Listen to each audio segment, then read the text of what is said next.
Shut up, compressor.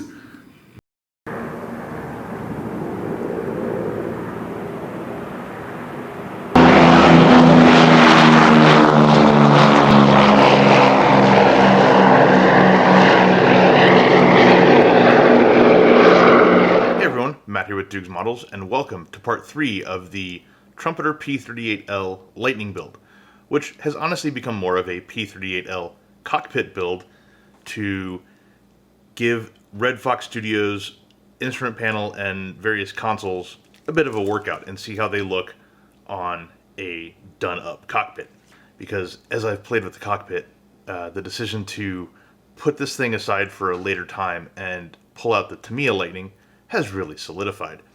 So here is a look at kind of the more or less assembled cockpit. There are still a few bits, the headrest, the console right in front of the instrument panel, etc., that I haven't put in here yet. But most of it is, either glued in place or press fit together. And as you can see from the gleam of brass, I have used an Edward photo etch set in here. In my opinion, it's mandatory because things like the seat are complete bullshit. These are actually covering up ejector pin marks that are in very hard to reach places on the seat to clean up. There's some much needed texture added to the boxes in the back.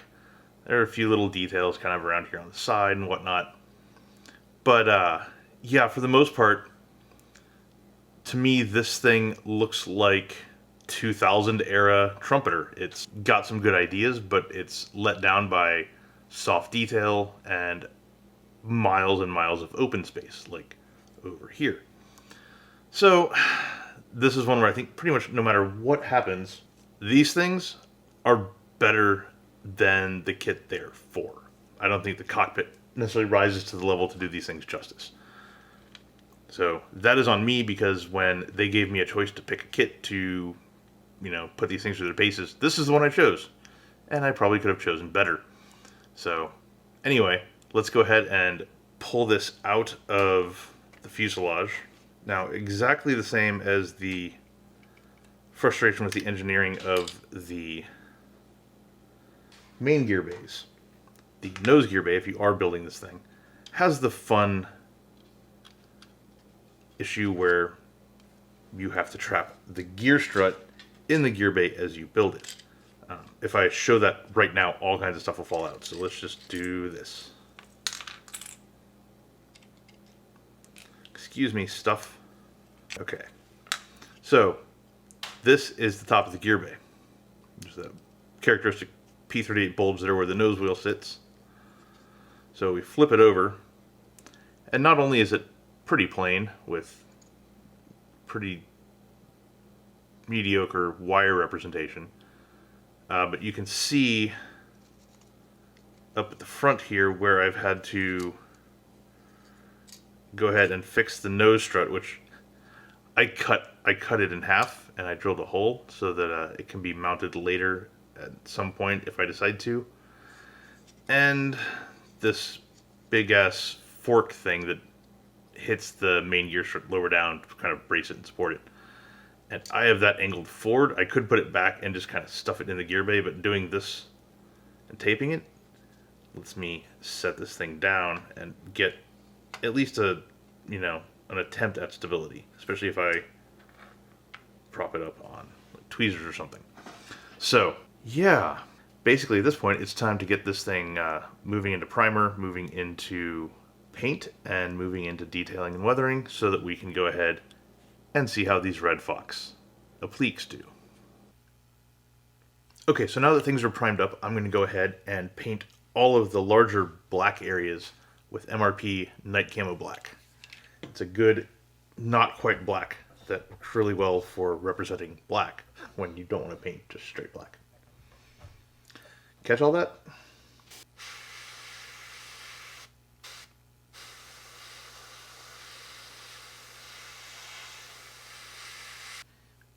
This stuff back here, I'm almost certainly going to have to come back and do some brush work to tie it all in, because it's interior green back here. Some of these things need to be silver, etc. Okay, so here's an example of the Night Camo Black. And it's probably a bit tough to make out on the video, but you can look at like this big ass console right here next to the rest of the sidewall, and it's definitely a lighter, slightly different cast than the black that you have everywhere else. So, little thing, but it seems to make a difference. So next, for all the interior green bits, all this, etc., I usually use either MRP or guns for interior green, but I'm going to tack in a different direction this time because what the hell, if we're doing just the cockpit, why not experiment a little bit? So I'm going to be using some AK Real Color. They call it light green, but 34151 is interior green. For some reason, they didn't make this in the Air series. They only made it in the Armor series. I don't know why, but it's a pretty good rendition of the color, and a little bit of Mr. Color 181 semi-gloss to keep it from being dead ass flat. So I've gone ahead and added those in there with some thinner. It's full to the brim, so I need to mix it carefully, and I'm probably still going to get some on my fingers no matter what I do. And I may have to add some more thinner into the cup once I get this dumped into it, because I think I added too much interior green. Now, why am I using the AK Real Color instead of the MRP or the guns? Well, in part because I want to try to do some different styles of chipping inside the cockpit, and I can actually brush paint this stuff a little bit if I need to. Alright, let's see how this stuff looks.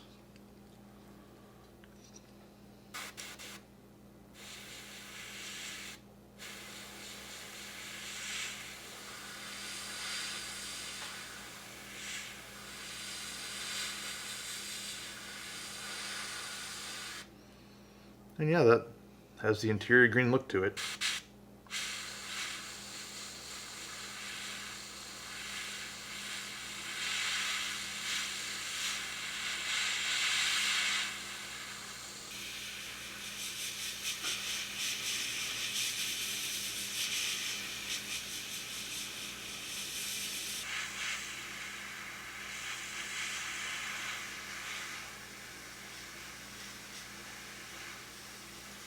Okay, so I've got the sidewalls, seat, rudder pedals, and the balance of the cockpit all done up in interior green. And even though I added semi-gloss, it really doesn't show, does it? Not at all.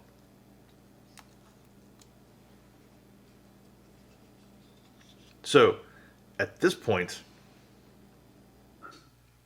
because all this stuff is painted and ready to go, we can go ahead and install the Red Fox appliques.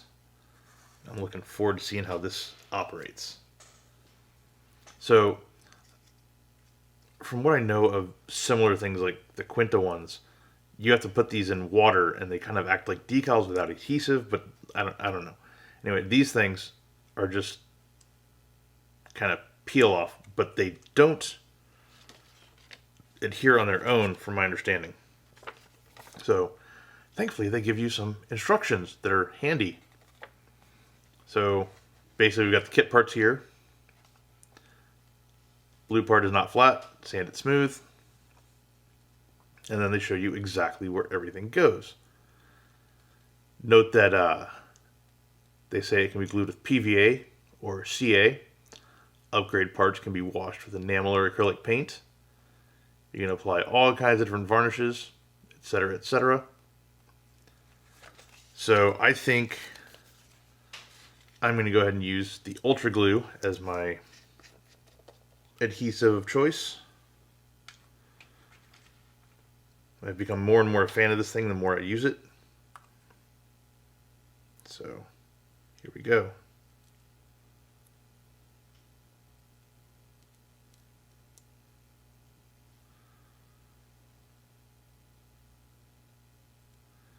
Thankfully, there are holes in this instrument panel, so I don't have to worry about putting too much glue in place, because any sort of seepage will probably just go into those things instead of squirting out the sides the way that it can.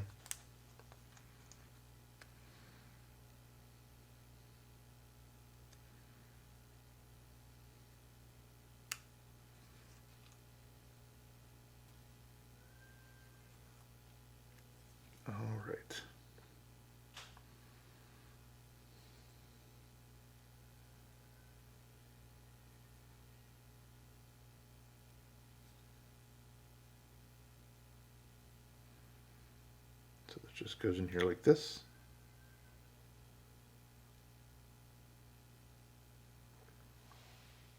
And that looks pretty slick. One thing I will note, and this is something that I've had happen with the Edward look panels as well, is the instruments and everything look very cool white. They're definitely not as bad as the basically light blue Edward ones, but they are a little bit on the cool side, so I might go in and hit this with a little bit of clear yellow just to go ahead and dingy it up a tiny little bit. But that's a pretty small thing. Okay, next we've got this thing.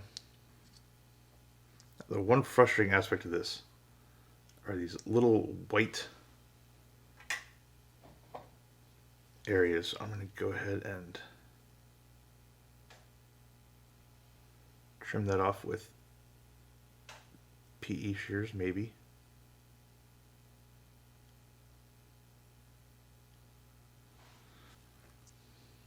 And just plop it on.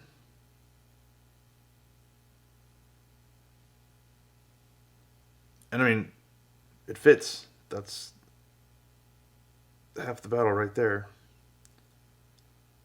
All right. So something I found on the last one is that little white thing.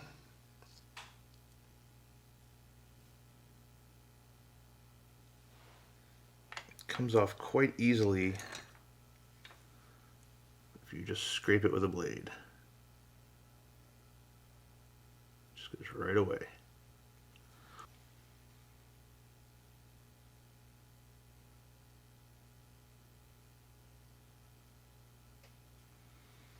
Just like that. So, not much to be frightened of there. It goes away on its own pretty easily. All right.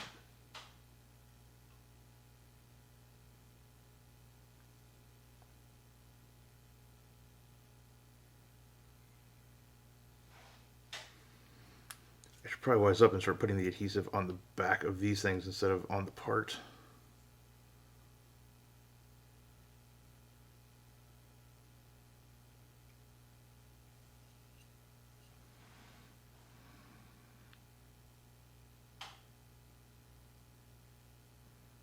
The switches look really good.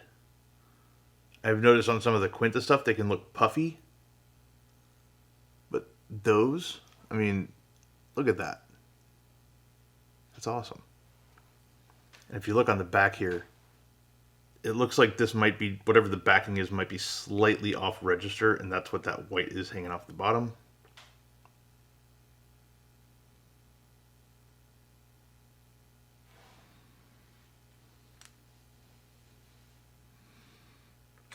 Because it scrapes away so easily, it's just kind of a minor thing to be aware of more than a real nuisance.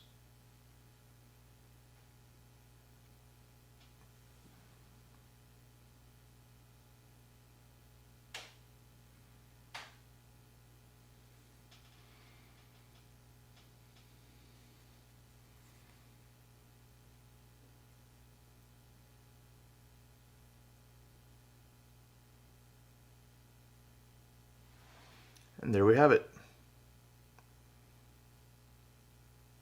That looks pretty cool. Alright, so I'm going to let these dry up with the Ultra Glue for a while, and we'll pick back up. Okay, so one thing to know about AK Real Colors, and their armor line in particular, is that it is very prone to staining. I think it has to do with how flat it is, but if you touch oils down on this, even with semi-gloss added, they're going to stain like crazy, Tide Mark City, all that stuff. So to hold that at bay, I am going to go ahead and spray down a coat of MRP semi-gloss. It'll give us a bit of workability in here. Because we've got some areas that are black, we can go ahead and use the tweezers on those. Your handhold. Next, because the instrument panel gauges look a little tiny bit too pure white or cool in color temperature for my taste, I'm going to go ahead and hit them with a little bit of Tamiya clear yellow. Now I know there are other clear yellows out there, But in my experience, trying a whole bunch of different clear colors, to me, those are the only ones that actually seem really clear, at least for airbrush applications. All the other ones seem to fog. I don't know why. So here we've got, to me, a clear yellow, thinned with some Mr. Leveling Thinner. Dump it in the airbrush. Do.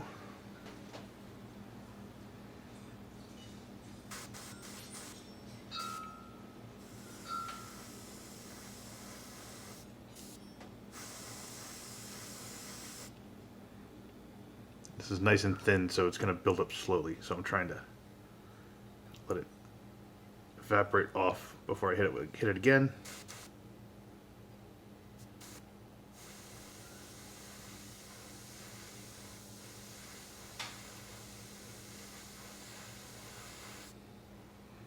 Okay, so that's yellowed it up a little bit. Looks a little bit more worn in.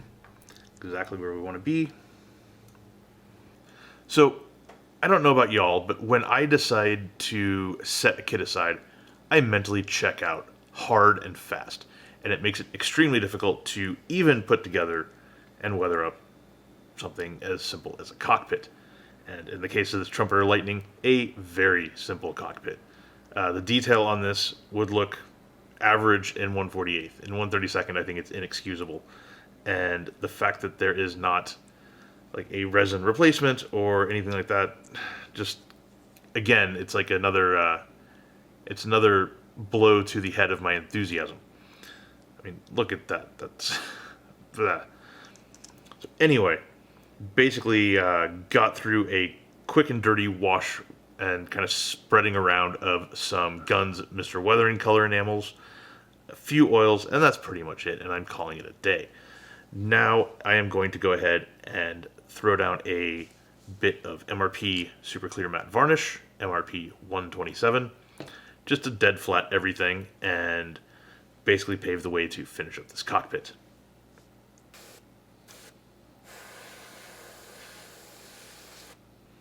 And yes, I'm even going to flat coat the instrument panel. Don't worry, I've got a plan for this.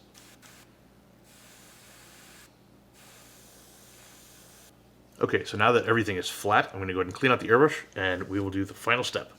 Okay, so I've put down a drop of this UV curing clear glue. This is the thick variety. Toothpick. Now I'm just going to come in here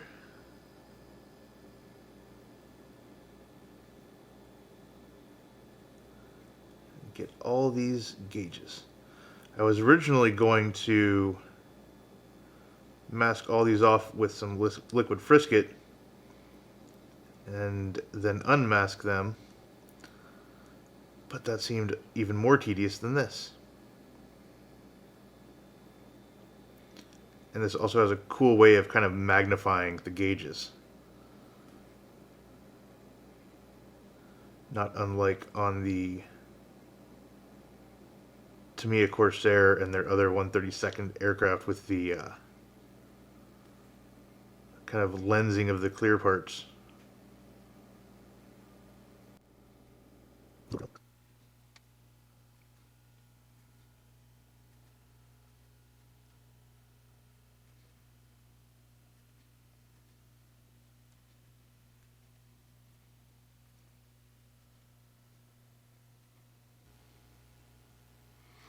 Okay. Fun mission. Let's move this out of the way. And then all we do, once this is all set, make sure it's kind of level, and hit it with some UV light for a little bit. These will all cure nice and shiny. And there you have it. Yummy, yummy instrument panel glass. Alright, shall we do the final steps? So for this, I'm going to be, again, lazy and bust out some of the Camo Black CA to help place some things. First up, it's going to help us place the cool switch gear.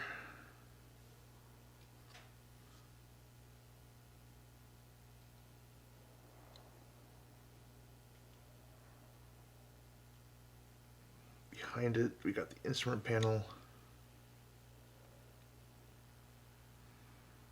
Like so. Control yoke.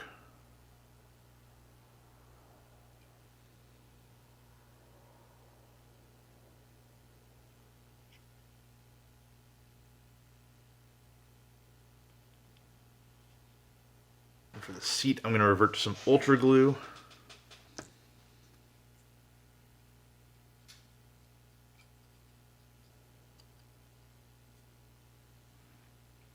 There we go with the seat. And put in the always enjoyable sidewalls.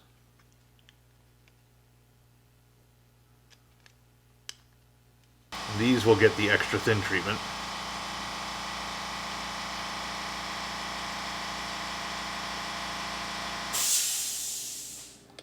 Okay, so here it is, a finished P-38L cockpit.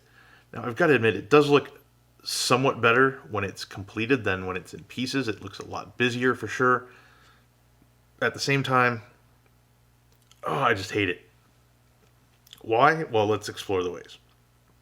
First of all, it looks like this cross console piece here right in front of the instrument panel interferes with the throttle quadrant over here, and that makes it sit kind of womper-jawed.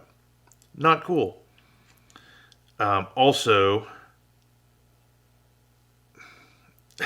it has to be inaccurate. Start with the seat. The seat is the seat, right? How the fuck does a pilot reach the rudder pedals, which are way up here? Like, how? Do they lie down and, like, this is where their head goes? I mean, that's absurd. It seems like typical trumpeter fashion where the cockpit geometry just seems way off in some way that is not exactly identifiable.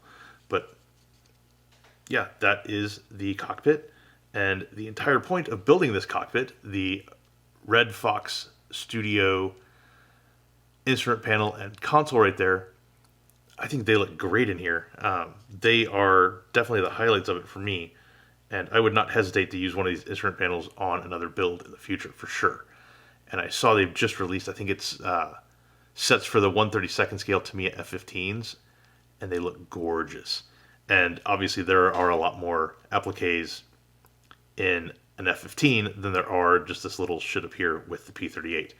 So yeah, if you are looking at a jet or something like that that is basically festooned with consoles, might be worth checking these guys out.